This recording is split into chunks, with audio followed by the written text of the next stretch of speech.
Brown County just would like to congratulate Captain Dustin Riding on his last shift at Station 3 after faithfully serving the Green Bay Metro Fire Department for the last 26 years. We hope you have an enjoyable and healthy retirement.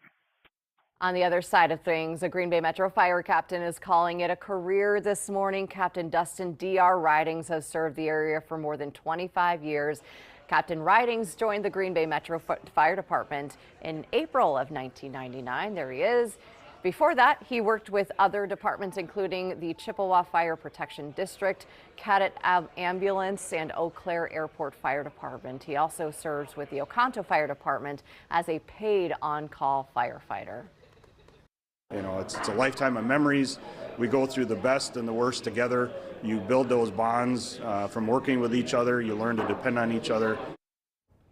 As he retires, he says he could potentially become a fire chaplain in the area. And Green Bay Fire Captain Chad Shemp Allen is also retiring. He also joined Green Bay Metro Fire in April of 1999 as an EMT. Prior to working in Green Bay, Captain Allen worked for Austin Straubel International Airport and Madison Fire Department. In retirement, he says he's looking forward to sleeping through the night, spending time with family, and building a cabin. Thank you both for your service.